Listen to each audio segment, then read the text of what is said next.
Okay, Assalamualaikum dan selamat pagi untuk murid-murid tahun 6. Okay, hari ini kita mulakan sesi pembelajaran matematik tahun 6 Okay, pertama untuk tajuk pertama ni kita akan mengenali dia panggil apa? Mengenali kalkulator tak?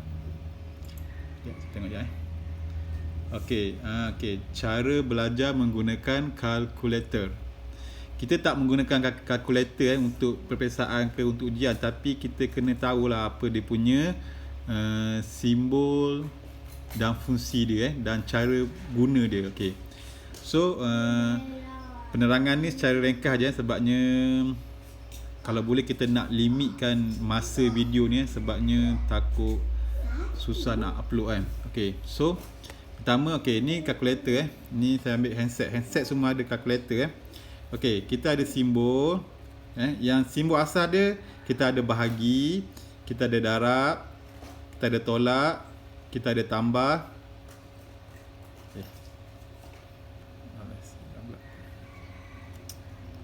Kita ada tambah.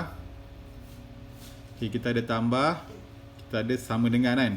Okey. So sama dengan contoh saya ambil 12 tambah tekan tambah 3. Kemudian kita akan buat sama dengan untuk mendapatkan hasil dia. Okey. So kalau kita nak kosongkan balik, kita tekan cancel balik, tekan C ni C ni stand for tak tahulah, stand for cancel ke benda Okey, contoh saya ambil darab 9 darab 5 sama dengan 45.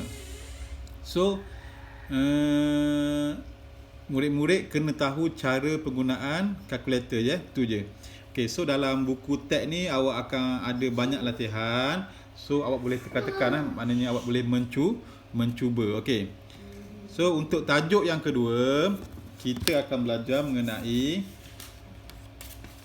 nombor perdana. Nombor perdana. Okey, nombor perdana.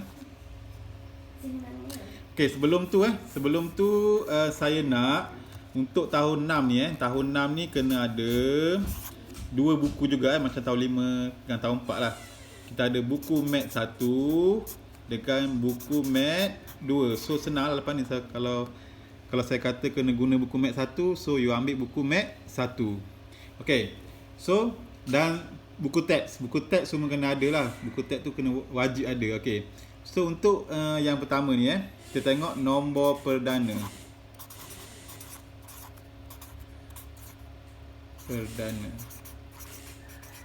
Okey.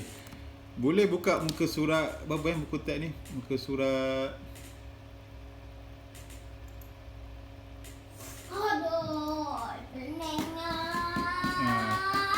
kalau buku saya ni muka surat 13. Sama lah kot. Muka surat 13 sebab saya guna buku ni lah, buku yang online, buku teks. Okey muka surat 13. Pertama kita kena tahu takrifan nombor perdana. Okey nombor perdana bagi dia cakap nombor yang lebih daripada 1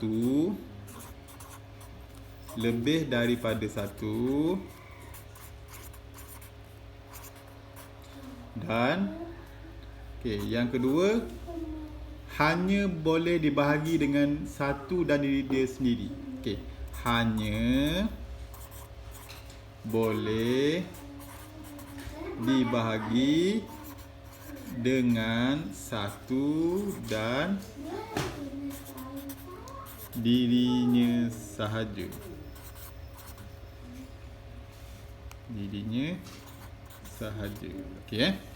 Okey, ni takrifan nombor perdana. Okey. Kita tengok Okey, dia kata yang pertama tadi tu nombor yang lebih daripada 1. So, nombor yang lebih daripada 1, nombor 1 ni tak termasuk lah. 1 ni tak termasuk. Dia start daripada 2. Okey 1 ni tak termasuk sebab dia punya syarat dia macam tu So, syarat yang kedua dia kata hanya boleh dibahagi dengan 1 dan dirinya sendiri. Okey, maknanya macam ni Okey, contoh saya ambil nombor 2 Okey, nombor 2 ni kan, nombor 2 boleh dibahagi dengan 1. Okey kan? 2 ni boleh dibahagi dengan 1, jawapan dia 2, dan boleh dibahagi dengan diri dia sendiri, jawapan dia 1. Faham? 2 ni boleh tak bahagi dengan 4? Tak boleh. Boleh tak bahagi dengan 3? Tak boleh. Boleh tak bahagi dengan 6? Tak boleh. Sebab bila kita bahagi dengan 2, dengan 4 ataupun dengan 6, dia boleh bahagi tapi dia akan menghasilkan baki. So bila dia hasilkan baki, dia bukanlah nombor perdana. Okey. Contoh saya ambil nombor 6 nombor 6. Okey, nombor 6. Okey, so nombor 2 tadi adalah nombor perdana. Okey, nombor 6. Okey, nombor 6 ni boleh dibahagi dengan 1, jawapan dia 6. Boleh dibahagi dengan 6, jawapan dia 1. Tetapi boleh dibahagi dengan orang lain.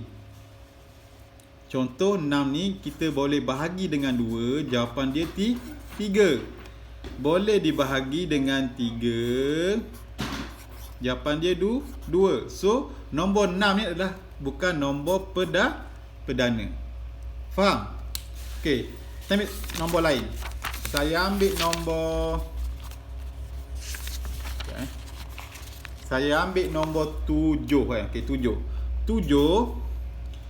memang boleh dibahagi dengan 1, jawapan dia 7. Boleh dibahagi dengan 7, jawapan dia 1. Dan tak boleh dibahagi dengan orang lain. Contoh 7 nak bahagi dengan 3, ada baki, ada kan? Kalau awak bahagi tu mesti ada baki. So 7 ni adalah nombor perdana. Okey, 10 contoh. 9 lah, saya ambil 9. Okey, 9 boleh dibahagi dengan 1, jawapan dia 9. Boleh dibahagi dengan 9, jawapan dia 1. Tapi boleh dibahagi dengan nombor lain. Contoh 9 bahagi, Allah tak nampak 9 bahagi dengan 3. Jawapan dia 3. So 9 ni bukan nombor perdana. So faham tak tarifan nombor perdana? Kalau awak ingat sifir, awak boleh bayangkan tau. Contoh kan, contoh saya ambil nombor 27. Nombor 27 ni nombor perdana tak? Bukan. Disebabkan nombor 27 ni boleh bahagi dengan 3. Jawapan dia 9. So 27 ni bukan nombor perdana. Faham? Saya ambil 23. Tengok.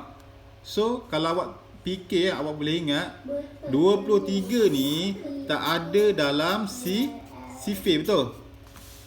Tak ada dalam sifir. Kan? So 23 ni adalah nombor perdana.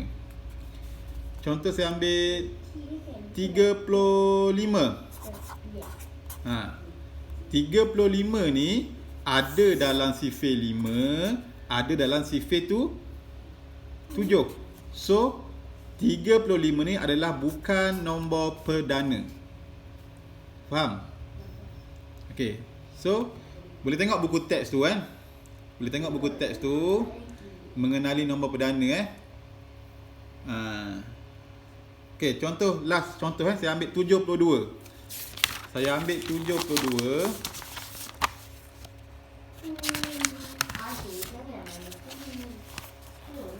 Okey, 72. Kalau awak tahu kan, ada dalam sifir 8, ada dalam sifir 9. Sebabnya kan 72 bahagi 8 sama dengan 9. 72 bahagi 9 sama dengan 8. So 72 ni adalah bukan nombor perdana. Kan? So kesimpulannya, satu lagi cara nak tahu nombor perdana atau nombor bukan perdana, awak tengok nombor tu kalau tak ada dalam sifir, kita panggil dia nombor perdana. Kalau ada jawapan dia dalam sifir, bukan nombor perdana. Faham? Selain takrifan yang asal tu, dia panggil apa? Takrifan yang asal tu dia kata, takrifan yang asal tu nombor perdana. Yang pertama, takrifan dia lebih daripada satu. Yang kedua, hanya boleh dibahagi dengan satu. Dan diri dia sahaja. Maknanya diri dia tu maknanya kalau 5 bahagi 5, tu maknanya diri dia. Contoh 6 bahagi dengan 6, 7 bahagi dengan 7. Okey, faham? Okey, saya rasa setakat ini dulu. Terima kasih.